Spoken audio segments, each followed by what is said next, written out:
اللہ کا ان پر خاص انعام تھا، اور یہ بات بڑی مشہور ہو گئی، دور دور سے لوگ ان کے پاس دعائیں کرانے آتے، خود وہ نابینا تھے، بینائی نہیں تھی۔ تو کچھ لوگوں نے ان سے کہا کہ آپ اپنے لیے بھی دعا کر لیں، تو فرمانے لگے میرے رب نے بڑا عرصہ مجھے آنکھوں کا نور عطا کیا ہے، اب وہ لے گیا ہے تو میں اپنے رب کی رضا پہ راضی ہوں۔ اب اس میں ہوتا کیا ہے، دکھ اور تکلیف اور اللہ کے فیصلے پہ راضی رہنے میں نا ایک خاص لذت بھی ہے۔ صرف سکھوں کا مزہ نہیں ہوتا، دکھوں کا بھی مزہ ہوتا ہے۔ ہاں زخموں کی بھی ایک لذت ہوتی ہے۔ یہ کبھی آپ کے کوئی زخم ہو جائے اور ٹھیک ہونے کے قریب آئے تو آپ اسے چھیڑ کے دیکھیں، اس کی بھی ایک لذت، دکھوں کا بھی ایک مزہ۔ سکھوں میں تو لوگوں کو رونا نہیں آتا، جو بڑے سکھی ہوتے ہیں وہ تو کعبے جا کے نہیں روتے، ناراض نہ ہوئیے گا مجھ سے، ان کو تو مدینے جا کے رونا نہیں آتا۔ یہ دکھ ایک ایسی چیز ہے جو بندے کے دل کو نرم رکھتے ہیں۔ یہ آزمائش ایک ایسی چیز ہے جس میں نفسانی قوتیں ختم ہوتی۔ کوئی نہ کوئی آزمائش انسان کے ساتھ رہے تو اللہ کے حضور حاضر رہتا ہے۔ دکھوں کو، بیماریوں کو، تکلیفوں کو کبھی بھی برا نہیں جاننا چاہیے۔ یہ تو انسان کو اللہ کے قریب کر دیتی ہیں، دلوں کو نرم کر دیتی۔ جن کو ہم بعض اوقات بڑی آزمائش سمجھ رہے ہوتے ہیں وہی تو خیر بن جاتی۔ حضرت جناب ایوب علیہ السلام شدید علیل ہو گئے، شدید بیمار ہے، 16 سال گزر گئے بیماری کو۔ تو آپ کی اہلیہ نے ایک دن آپ سے کہا اللہ کے نبی ہیں، دعا ہی مانگ لیں، اللہ شفا دے دے۔ تو جناب ایوب علیہ السلام اپنی اہلیہ سے فرمانے لگے شفا کتنا عرصہ رہی ہے؟ انہوں نے کہا 60 سال۔ فرمایا بیماری کو کتنا عرصہ ہوا؟ کہا 16 سال۔ فرمانے لگے ذرا بیماری کو بھی 60 ہو لینے دے، پھر دعا مانگ لیں گے، ہو لینے دے ذرا 60 سال۔ اللہ کی رضا پہ راضی رہنے کا فیصلہ کیا۔ آپ کی زبان مبارک سے یہ جملے نکلے کہ 60 سال ہو جائیں گے تو کر لوں گا دعا، اللہ تعالیٰ نے اسی وقت شفا عطا فرما دی، ٹھیک ہو گئے جناب ایوب۔ کچھ دن گزرے نا تو آپ کی اہلیہ نے ایک سوال پوچھا، کہنے لگی ایوب یہ بتائیے آپ نے بیماری بھی دیکھی، شفا بھی دیکھی، بیماری ٹھیک تھی کہ شفا؟ تو آپ فرمانے لگے سارے دن ہی اللہ کے ہیں، جس حال میں رکھے ٹھیک ہے، وصل اچھا ہے نہ فراق اچھا ہے، یار جس حال میں رکھے وہی حال اچھا ہے، میں سارے دن اس کے ہیں۔ لیکن فرمانے لگے اگر تم مجھ سے پوچھو نا میری ذاتی رائے تو بیماری بڑی اچھی تھی۔ انہوں نے کہا یوں بیماری اچھی تھی؟ آپ فرمانے لگے جب میں بیمار تھا نا تو 24 گھنٹے میں ایک بار میرا رب میرا حال پوچھتا تھا۔ فرمایا 12 گھنٹے تو اس مزے میں گزر جاتے تھے کہ رب نے حال پوچھا ہے، اور پھر اگلے 12 گھنٹے میں انتظار کرتا تھا کہ میرا رب دوبارہ کب حال پوچھے گا۔ تو میں ان 24 گھنٹوں کی لذت نہیں بتا سکتا جو اس کے حال پوچھنے سے طاری ہوتی۔ تو فرمایا شفا تو مل گئی ہے پر اب وہ حال تو نہیں نہ پوچھتا۔ اب وہ میرے بھائی اس بیماری میں جو لذتیں ہیں، جو کرم نوازیاں ہیں، جو رحمتیں، ان کو بھی تو دیکھیں، اپنے کریم رب کی رضا پہ راضی تو رہے۔ آپ کو پتہ ہے دکھ کس کو کہتے ہیں؟ دکھ کی تعریف درویش یہ کرتے ہیں کہ ہماری مرضی اور ہے اور رب کا ارادہ کرم اور ہے، اس کا نام دکھ ہے۔ سکھ کیا ہے کہ ہماری بھی وہی مرضی ہے جو ہمارے رب کی مرضی ہے۔ اگر مالک کریم کا ارادہ کرم یہ ہے کہ لاکھوں کروڑوں مل جائیں تو الحمدللہ، اور اگر اس کا ارادہ کرم یہ ہے کہ ایک وقت روٹی ملے ایک وقت فاقہ ہو تو الحمدللہ۔ اللہ کے فیصلوں پر راضی رہنا۔ ڈھیر سارے لوگ دنیا میں ملتے ہیں جو کہتے ہیں جی مجھے یہ پریشانی ہے، میں سب طبیبوں حکیموں کے پاس گیا، پھر میں آستانوں درباروں مزاروں پہ بھی حاضر ہوا، اس کے بعد میں نے بڑے بڑے دانشوروں سے مشاورت کی، لیکن میرا یہ مسئلہ حل نہیں ہوتا۔ تو کیا ہوتا ہے پھر وہ انزائٹی کا، ڈپریشن کا، ٹینشن کا، ذہنی تناؤ کا شکار ہونے لگتے ہیں۔ یاد رکھیے گا کہ اگر سارے ڈاکٹروں، طبیبوں، حکیموں، دعاؤں، التجاؤں کے بعد بھی مسئلہ حل نہیں نہ ہو رہا تو پھر معنی یہ ہے کہ رب کی رضا یہی ہے کہ جو کرم سے اس نے فیصلہ کر دیا ہم بھی اس فیصلے پہ راضی ہو جائیں۔ بے چینی اور اضطراب یہ ہے کہ اللہ کا فیصلہ کچھ اور ہے اور ہماری جد و جہد کچھ اور ہے، اس سے ذہنی اضطراب اور تناؤ پیدا ہوتا ہے، اس سے طبیعتیں بے چین اور بے قرار ہوتی ہیں۔ امام علی مقام رضی اللہ تعالیٰ عنہ کی زندگی یہ ہے، اس کو سمجھیے گا کہ جس طرح قرآن مجید نے حضرت یوسف علیہ السلام کے واقعہ کو احسن القصص کہا ہے نا، قصوں میں سے سونا قصہ، خوبصورت داستان جناب یوسف کی، اور داستان یہ ہے کہ کبھی وہ باپ کے سب سے زیادہ لاڈلے ہیں اور کبھی وہ جناب یوسف علیہ السلام کنویں کی زینت بن گئے، کبھی ان کے قریب گرم ہوا بھی نہیں آتی اور کبھی ان کے چہرے پر تماچے پڑتے ہیں۔ پھر وہ کنویں سے نکلتے ہیں تو ایک اور تکلیف سہتے ہیں کہ انہیں بازار میں بیچا جاتا ہے۔ پھر وہ اللہ کی فضل سے اور اس کی توفیق سے ایسی جگہ چلے جاتے ہیں جہاں انہیں شہزادہ بنا کے رکھا جاتا ہے۔ کچھ زندگی بڑی آسودگی اور آسانی کی طرف بڑھنے لگتی ہے کہ پھر ایک فیصلہ کرم ہوتا ہے کہ جناب یوسف کو جیل میں جانا ہے، تو وہ کسی جگہ شکوہ نہیں کرتے، وہ کنویں میں جاتے ہیں تو پھر بھی اللہ کی رضا پہ راضی ہیں، وہ شہزادے بنتے ہیں تو پھر بھی اللہ کی رضا پہ راضی ہیں، وہ دوبارہ جیل میں ڈال دیے جاتے ہیں تو پھر بھی اللہ کی رضا پہ راضی ہیں۔ پھر اللہ کا فیصلہ ہوتا ہے کہ جس ملک کے وہ قیدی تھے نا، رب اسی ملک کا انہیں بادشاہ بنا دیتا ہے۔ یہ انسانی زندگی کا ایک دستور ہے کہ آپ کو دکھ بھی آئیں گے، سکھ بھی آئیں گے، آزمائشیں بھی آئیں گی، تکلیفیں بھی آئیں گی، لیکن سکھوں کا معاملہ تو ہم بڑے لطف کے ساتھ اور ذائقے کے ساتھ گزارتے ہیں، دکھوں کی باری آتی ہے تو شدید اضطراب کا شکار ہو جاتے ہیں۔ بالکل یہی زندگی جناب امام حسین رضی اللہ تعالیٰ عنہ کی۔ آپ کبھی خوبصورت پہلوؤں پر غور کریں نا کہ امام علی مقام وہ ہیں کہ کبھی وہ سجدے کی حالت میں نانا کے کندھوں پہ ہیں اور کبھی حضور گلی سے گزر رہے ہیں تو حسنین نانا کے کندھوں پہ ہیں۔ کبھی کیفیت یہ ہے جناب امام علی مقام رضی اللہ تعالیٰ عنہ کی کہ وہ اپنی والدہ کے مقدس کاشانہ نور میں خاتون جنت کی گود میں کھیل رہے ہیں، کبھی مولا علی شیر خدا رضی اللہ تعالیٰ عنہ کی مقدس باہوں میں جھول رہے ہیں۔ یہ سارے نظارے انہوں نے دیکھے، لیکن پھر وہی حسین ابن علی تھے، انہوں نے کربلا کا خشک میدان بھی دیکھا، انہوں نے وہ چٹیل پہاڑ بھی دیکھے، حق کے رستے میں اپنی اولاد کا قربان ہونا بھی دیکھا۔ کسی جگہ شکوہ نہیں کرتے، بلکہ وہ کہتے ہیں جس حال میں میرا رب رکھے میں اسی حال میں راضی ہوں۔ ہمارے ہاں یہ ہوتا ہے کہ ہم سکھوں کو تو یاد ہی نہیں رکھتے، ہمیں صرف تکلیفیں یاد رہتی ہیں، صرف آزمائشوں کو یاد رکھتے ہیں، مثبت پہلوؤں کو نہیں سوچتے۔ کوئی بھی کام آپ ہوتا ہوا دیکھ لیں گھر میں، خاندان میں، قبیلے میں، تو اس کے جو خوبصورت، معنی خیز، پروقار، اچھے پہلو، ان پر غور نہیں کریں گے۔ وہ ایک جگہ ایک پنچایت تھی، وہاں کسی خاتون نے شکوہ کیا کہ میرے خاوند نے مجھے یہ تکلیف دی ہے، یہ آزمائش میں مجھے مبتلا کیا ہے، یہاں سخت سست کہا ہے۔ تو ایک دانشور بزرگ بیٹھے تھے، تو لوگ کہتے ہیں کہ ان بزرگوں نے کہا بیٹا شادی کو کتنا عرصہ بیت گیا؟ تو اس نے کہا میری شادی کو 18 سال ہو گئے۔ تو اس نے کہا یہ جو تم لڑائی، فساد، جھگڑا، دنگا، پریشانی بتا رہی ہو، یہ تو ایک دن کا ہے، باقی 18 سالوں کے بھی بات بتاؤ نا۔ تم نے ایک دن کا جھگڑا تو یاد رکھا اور اس ایک دن کے جھگڑے کے نتیجے میں آنے والی تکلیف کو بھی تم نے یاد رکھا، لیکن وہ جو 18 سال تمہارے اپنے شوہر کے ساتھ سکھی گزر گئے ان کا بھی تو تذکرہ کرو۔ تو کچھ دیر کی خاموشی کے بعد اللہ نے اس خاتون کے دل میں ٹھنڈک پیدا کی اور وہ کہنے لگی میرے شکوے دور ہو گئے ہیں، اب میں انشاءاللہ کوشش کروں گی کبھی دوبارہ اپنے شوہر کی شکایت نہ کروں۔ اب بات کو سمجھیں، ہم اپنی زندگی کی صرف شکایتیں، یعنی دکھ ہی ہیں صرف زندگی میں، وہ دعا کرتے جی میرے گھٹنے میں درد ہے، باقی جسم ٹھیک ہے نا ماشاءاللہ سارا، اس کا شکر بھی ساتھ ادا کریں۔ دعا کریں جی آج کل کاروبار نہیں چل رہا، تو اس سے پہلے ساری زندگی ٹھیک چلتا رہا ہے نا، اس کا شکر بھی ادا کر لیں۔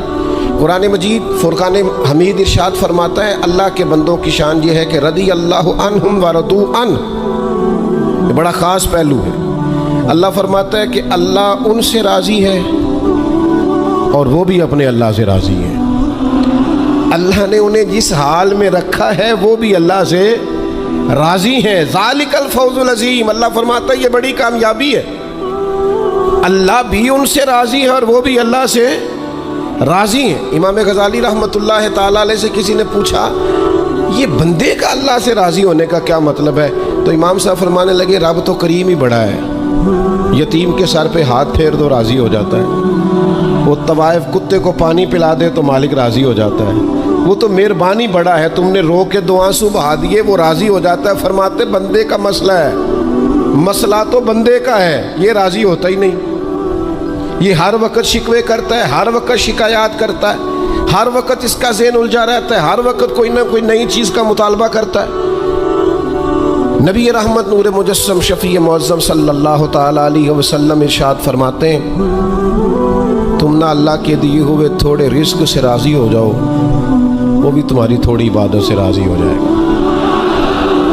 لیکن ہمارا حال یہ ہے کہ ہمیں سب کچھ چاہیے اور نتیجے میں اگر کوئی خدمت کرنی پڑے, کوئی ڈیوٹی کرنی پڑے, کوئی کام کرنا پڑے تو اس کے لیے ہم تیار نہیں ہوتے.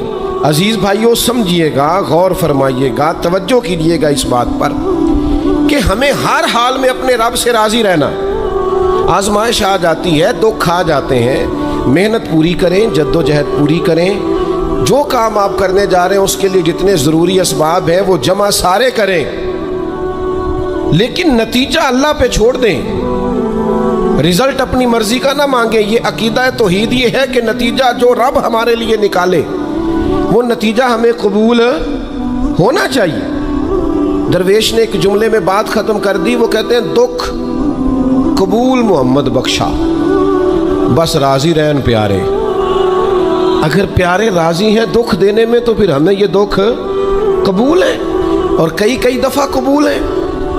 تو اپنی طبیعت کے اندر یہ مقام تسلیم و رضا لائیں, ہر وقت اپنے رب سے راضی رہیں. صحیح مسلم شریف میں حضرت عمر فاروق رضی اللہ تعالیٰ عنہ کا ایک جملہ بڑا خوبصورت ہے اور حضور اس کو سن کے بڑے راضی ہوئے. صحیح مسلم میں موجود ہے. حضرت عمر نے ایک موقع پر جب سرور کائنات علیہ السلام کو تھوڑا ناراض دیکھا, حضور کے چہرے پر کچھ آثار ناراضگی دیکھے, تو جناب عمر نے ایک جملہ کہا تھا جو بڑا حسین ہے اور کتب احادیث میں چمکتا ہے. حضرت عمر نے وہ بات کہی تو حضور کی ناراضگی خوشی میں بدل گئی. نبی پاک علیہ السلام کے چہرے پر جو آثار ناراضگی تھے وہ خوشی کے تصورات میں بدل گئے. حضرت عمر عرض کرنے لگے رضیت باللہ ربا وبالاسلام دینا وبسیدنا ومولانا محمد نبی و رسولا. حضرت عمر نے حضور کو ناراض دیکھا تو کہنے لگے یا رسول اللہ, ہم اللہ کے رب ہونے پہ راضی ہیں, اسلام کے دین ہونے پہ راضی ہیں, اور اللہ نے آپ کو ہمارا نبی اور رسول بنایا, ہم اس بات پر بڑے راضی ہیں. ہم راضی ہیں کہ اللہ ہمارا رب ہے, اسلام ہمارا دین ہے, اور محمد صلی اللہ علیہ وسلم ہمارے نبی اور رسول ہیں, بڑے راضی ہیں. بس یہ رضا والا جملہ کہا تو اللہ کے رسول خوش ہو گئے. تو اللہ سے راضی رہیں, آپ کے تصورات میں شکوے پیدا نہ ہو, شکایتیں نہ ہو, الجھے نہیں. اور بہت سارے لوگ ایسے جن کا خیال ہے میری بڑی شان ہے تو میرے اوپر مشکلات کیوں آتی ہیں. دوست اکثر کہتے ہیں جی میں صدقہ بھی دیتا ہوں, نمازیں بھی پڑھتا ہوں, دل کسی کا نہ دکھے اس کے لیے بھی پوری کوشش کرتا ہوں. میرا زندگی کا مزاج یہ ہے کہ میں کوشش کرتا ہوں کہ کسی کو میرے لہجے سے, انداز سے, اٹھنے بیٹھنے سے اذیت نہ پہنچے, لیکن پھر بھی مجھے مصائب آتے ہیں. ہم انہیں کہتے ہیں آپ عبادت کریں, مہربانی فرمائیں, تجارت تو نہ کریں. آپ کی رائے یہ ہے کہ میں نے صدقہ دے دیا مصیبت کوئی نہ آئے, میں نے نماز پڑھ لی مشقت کوئی نہ آئے. تو قانون قدرت یہ ہے کہ حضور علیہ الصلوۃ والسلام فرماتے ہیں سب سے زیادہ تکلیفیں آتی انبیاء پہ ہیں, اور حضور فرماتے ہیں میں اللہ کا لاڈلا محبوب ہوں, میرے اوپر سب سے زیادہ تکلیفیں آئیں. یہ آپ اللہ کی رضا پہ راضی رہیں کہ تو دیکھیں آپ کے مزاج میں کمال بردباری پیدا ہو جائے, ایک ٹھہراؤ آئے. یہ دوست انتظامات کر رہے ہوتے ہیں نا پروگراموں کے, اجتماعات کے, محافل کے, تو میں ایک ہی بات سب سے کرتا ہوں, میں کہتا ہوں آپ نے نا بردبار رہنا ہے, آپ نے تحمل سے رہنا ہے. ہم دیہاتی لوگ ہیں تو ہمارے ہاں شادیاں ہوتی تھیں نا, تو شادیوں پہ رشتہ دار اکٹھے ہوتے تھے, تو صرف یہ فکر نہیں ہوتی تھی کہ کھانا پورا ہو جائے, صرف اتنی فکر نہیں ہوتی تھی کہ ان کے سونے کا انتظام ہو جائے، ایک فکر اور بھی ہوتی تھی کہ بندے بڑے کٹھے ہوئے ہیں، سارے برادری کٹھی ہوئی ہے، کہ لڑ نہ پین آپس میں۔ ہمارے ہاں نا چڑھانے والے زیادہ خطرناک نہیں ہوتے، چڑھنے والے زیادہ خطرناک ہوتے ہیں، جو ذرا سی بات پہ غصے میں آ جائیں، ذرا سی بات پہ چڑھ جائیں، کہیں سکون ہی نہیں، ٹھہراؤ ہی نہیں زندگی میں۔ اللہ کی رضا پہ راضی رہیں۔ میرے رب نے جہاں مجھے رکھا ہے سب سے زیادہ باکمال رکھا ہے، جہاں میں ہوں خدا جانے بلندی ہے کہ پستی، پر جہاں میں ہوں وہاں کوئی نہیں ہے۔ آپ اپنے رب کی رضا پہ راضی رہیں کہ میری جہاں ڈیوٹی ہے، کیا ہی بات ہے، میری جہاں ڈیوٹی، حضرت صدیق اکبر کو امیر المومنین بنایا گیا، لیکن جناب بلال حبشی کے پاس مدینے والے محبوب کے مہمانوں کی ذمہ داریاں تھیں، مسجد نبوی کی کنجیاں تھیں۔ کمال ان کا بھی بڑا ہے اور کمال بلال حبشی کا بھی بڑا ہے، حالانکہ وہ تو مسجد میں جھاڑو دیتے تھے، خدمت کرتے تھے۔ تو آپ اللہ کی رضا پہ راضی رہیں، جہاں رب نے آپ کو رکھا ہے، جس مقام پہ رکھا ہے وہاں آپ راضی رہیں۔ آپ کو اطمینان محسوس ہوگا، آپ سکون میں آ جائیں، دل میں ٹھنڈک محسوس کریں گے، پریشانیوں سے نکلیں گے۔ یہ حدیث دیکھیے امام غزالی نے لکھی ہے، نبی پاک صلی اللہ تعالیٰ علیہ وسلم کے پاس نا صحابہ کی ایک جماعت آئی، انہوں نے عرض کی یا رسول اللہ صلی اللہ علیہ وسلم ہم ایماندار ہیں۔ تو حضور نے فرمایا تمہارے ایمان کی نشانی کیا ہے؟ تم صاحب ایمان ہو تو دلیل کیا ہے؟ انہوں نے عرض کی یا رسول اللہ، یہ ذرا دلیل سننا۔ عرض کرنے لگے یا رسول اللہ مصیبت آئے تو صبر کرتے ہیں، نعمت ملے تو شکر کرتے ہیں، اور یا رسول اللہ رب جو فیصلے کر دے ہم اس پر راضی رہتے ہیں۔ حضور فرمانے لگے کعبے کے رب کی قسم تو واقعی ایماندار لوگ ہو، اگر تم اللہ کے فیصلوں پہ راضی ہو، اگر تم نعمتوں پہ شاکر ہو، مصائب پر صابر ہو، تو تم واقعی مومن ہو۔ تو یہ یاد رکھیں اچھی طریقے سے کہ ہمیشہ اپنے آپ کو اپنے رب کے فیصلوں پہ راضی رکھیں، ہمیشہ کوشش کریں کہ مقدر سے شکوہ نہ کریں، تقدیر سے شکایت نہ کریں، جو ہمیں نہیں ملا اس کے بارے میں اپنی طبیعت کے اندر تڑپ اور طلب نہ پیدا کریں۔ بس جو فیصلہ رب نے کر دیا اس فیصلے پر ہمیشہ راضی رہیں۔ یہ کر کے دیکھیں۔ حضرت انس بن مالک رضی اللہ تعالیٰ عنہ فرماتے ہیں ایک پوری جماعت جنت میں جائے گی لوگوں کی، فرشتے ان سے پوچھیں گے کہ میاں حساب دے آئے ہو؟ تو وہ کہیں گے ہمیں تو کسی نے حساب پوچھا ہی نہیں۔ ان سے پوچھا جائے گا پل صراط دیکھی ہے؟ کہیں گے نہیں ہم نے تو نہیں دیکھی۔ ان سے پوچھا جائے گا کہ میزان عمل؟ تو انہوں نے کہا نہیں بالکل نہیں۔ تو کہا اچھا تم بڑے خاص لوگ ہو، دنیا میں کرتے کیا رہے ہو؟ تو کہیں گے کرتے کچھ بھی نہیں تھے، رب کے فیصلوں پہ راضی رہتے تھے۔ اور طبرانی میں ایک روایت ایسی بھی موجود ہے کہ حضور فرماتے ہیں رب کہتا ہے جس نے میرے فیصلوں پہ راضی نہیں رہنا وہ رب کوئی اور ڈھونڈ لے۔ اگر تم میرے فیصلے پہ راضی ہی نہیں ہو، او بھائی میں اپنے ادارے کا سربراہ ہوں، جو میرا فیصلہ نہیں مانے گا وہ نکلے گا ادارے سے۔ میں اپنی جماعت اور تنظیم کے تعلق سے کوشش کروں گا کہ امیر کی اطاعت کا سبق دوں۔ اگر کوئی نظم و ضبط درست نہیں کرے گا، یہ ایک حال ہے یہاں کے جو مینجمنٹ کے کام ہے، معاملات ہیں، ایک سربراہ آپ نے بنایا ہوتا ہے، اب اس کی اگر بات نہیں مانے گا کوئی ورکر، کوئی کام کرنے والا، تو یقیناً وہ کہیں گے کہ میاں آپ بات نہیں مان رہے، تمہارا نظم و ضبط خراب ہوتا ہے، لہذا اگر آپ نے ہمارے نظم کے اندر نہیں رہنا تو آپ نکل جائیں۔ تو اللہ کے فیصلوں کو جو لوگ تسلیم نہیں کرتے، اللہ کے فیصلوں کو جو لوگ تسلیم نہیں کرتے، یقیناً وہ کمزور ہو جاتے ہیں۔ آج بڑے لوگ ہیں جو وظیفے پوچھتے ہیں اللہ کیسے راضی ہوگا، بتاؤں وظیفہ آپ کو؟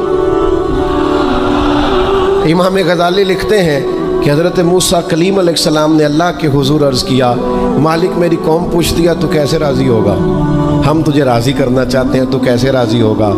تو حضرت موسیٰ علیہ السلام سے رب کریم نے فرمایا ان سے جا کے کہہ دو کہ مجھ سے راضی ہو جائے میں بھی ان سے راضی ہو جاؤں۔ یہ اپنے رب سے راضی رہیں، جو رب ان کے لیے فیصلہ کرے۔ وہ حضرت سفیان ثوری دعا مانگ رہے تھے نا، یا اللہ راضی ہو جا، یا اللہ راضی ہو جا، یا اللہ راضی ہو جا۔ تو حضرت رابعہ بصریہ رحمۃ اللہ علیہ بھی پردے کے پیچھے بیٹھی تھیں، تو جب انہوں نے بہت زیادہ اس دعا پر اصرار کیا نا یا اللہ راضی ہو جا، تو پردے کے پیچھے سے بول پڑی، کہنے لگی سفیان اب کچھ اور نہ مانگے، اللہ سے آگے نہ چلے۔ جناب سفیان کہنے لگے میں دعا ہی کر رہا ہوں کہ یا اللہ تو راضی ہو جا۔ تو فرمانے لگی پہلے اپنے دل پہ ہاتھ رکھ کے بتائیں آپ اللہ سے راضی ہیں؟ آپ تو کہتے ہیں یہ ہے تو یہ نہیں ہے، کبھی یہ بھی مل جائے نا، اگر آپ ناراض نہ ہوں تو۔ پہلے خیال تھا ایک سواری مل جائے، چاہے موٹر سائیکل ہی ہو، مل گئی۔ اب بڑی پریشانی ہوتی ہے، کبھی 4 ٹائروں والی ہوتی نا، وہ بھی مل گئی، دے دی، طلب ہی یہ تھی۔ اب خیال آتا ہے کبھی تھوڑی سی بڑی مل جائے نا، وہ بھی مل گئی۔ اب جن کی ذرا گاڑیاں اونچی ہیں، ٹائر چوڑے ہیں، وہ پریشان کرتے ہیں، تو بندہ تو روک ہی نہیں رہا کہیں۔ تو حضرت کلیم سے رب نے فرمایا ان سے کہو مجھ سے راضی ہو جائے، میں بھی ان سے راضی ہو جاؤں۔ لیکن ہماری طبیعت کی بے چینی، ہمارے مزاج کی بے قراری، ہمارے لب و لہجے کا وہ عالم کہ ہم خوش نہیں ہوتے۔ ڈھیر سارے لوگ ہیں، آپ کچھ بھی کر لیں، کچھ بھی گھر میں لے آئیں، کچھ بھی ہو جائے، کتنی بھی نعمت مل جائے، ان کا مزاج اس طرح کا بن جاتا ہے، خوش نہیں۔ میں اکثر دوستوں سے کہتا ہوں کہ بعض دوست ایسے ہیں جن کا انداز اس طرح کا ہے کہ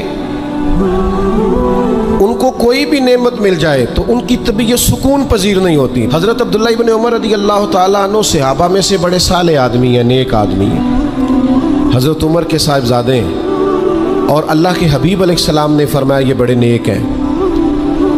تو سیدنا عبداللہ ابن عمر رضی اللہ تعالیٰ عنہ کے نا ایک صاحبزادے بیمار تھے۔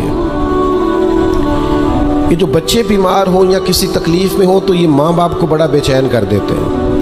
اپنی بھوک بھی بندہ سہ لیتا ہے، اپنی بیماری اور تکلیف بھی سہ لیتا ہے، لیکن اگر اولاد کسی آزمائش کا شکار ہو جائے، پریشانی کا شکار ہو جائے تو انسان بڑی تکلیف میں آ جاتا ہے۔ حضرت عبداللہ ابن عمر رضی اللہ تعالیٰ عنہ بڑے پریشان تھے اپنے بیٹے کو لے کر، اور جو ان کے قریبی لوگ تھے وہ محسوس کرتے تھے کہ شدید ذہنی اضطراب میں مبتلا ہیں سیدنا عبداللہ ابن عمر۔ اللہ کا فیصلہ کرم آیا اور ان کے صاحبزادے کا وصال ہو گیا۔ جب ان کے صاحبزادے وصال کر گئے نا تو ظاہر ہے کہ بیماری سے بڑا غم تو صاحبزادے کا انتقال کر جانا ہے۔ تو جنازے کے لیے جو لوگ آئے اور اس کے بعد جو تعزیت کے لیے لوگ آئے وہ کہتے ہیں ہم نے جناب عبداللہ ابن عمر کو بڑا مطمئن دیکھا،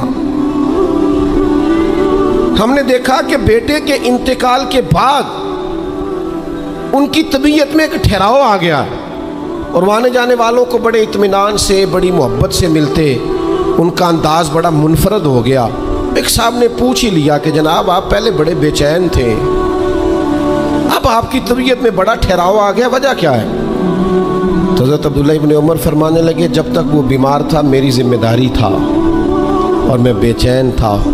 فرمایا اب میرے رب کا فیصلہ کرم آ گیا ہے اور وہ میرے رب کے حضور حاضر ہو گیا ہے۔ گویا اب جس بارگاہ میں گیا ہے وہاں رحمت ہی رحمت ملے گی، وہاں کرم ہی کرم ملے گا۔ اب میں مطمئن ہو گیا ہوں کہ اللہ کی رحمتیں قبر میں اس کا استقبال کریں گی۔ جب تک میری ڈیوٹی تھی تو میں پریشان تھا، بے چین تھا، بے قرار، اب تو حاضر بارگاہ ہو گیا اور میں اپنے رب کی رضا پہ راضی ہوں۔ جب تک اللہ نے چاہا بیٹا میرے پاس رہا، اور جب اللہ نے چاہا اللہ نے اسے اپنی بارگاہ میں بلا لیا۔ میرے بھائیو یاد رکھیے گا، ہمیشہ اس بات کو اپنے ذہن میں بٹھائیے گا کہ زندگی کے اندر کبھی بھی اللہ کے فیصلوں پر شکوہ کرنا اور اللہ کے فیصلوں پر اظہار ناراضگی کرنا معاذ اللہ، اس سے اپنے دامن کو ہمیشہ بچا کے رکھیں اور پناہ میں رکھیں اپنے دامن کو کہ کبھی بھی انسان اس طرح کا نہ ہو جائے۔ میں دیکھتا ہوں شدید بے چینی یہ ہمارے ماحول میں، اللہ تعالیٰ معاف فرمائے، جو لوگوں سے شدید ایک دوسرے سے ہماری طبیعتیں کھنچ جاتی ہیں اور تناؤ اور کھنچاؤ پیدا ہو جاتا ہے، اور پھر لوگ ڈپریشن میں چلے جاتے ہیں، حتیٰ کہ بعض لوگ معاذ اللہ انتہائی قدم اٹھاتے ہیں، خودکشی کی طرف بڑھ جاتے ہیں، اور بڑے بڑے پڑھے لکھے لوگوں کا ہم ایسا رجحان دیکھتے ہیں کہ وہ عجیب پریشانی کن گفتگو کرتے ہیں۔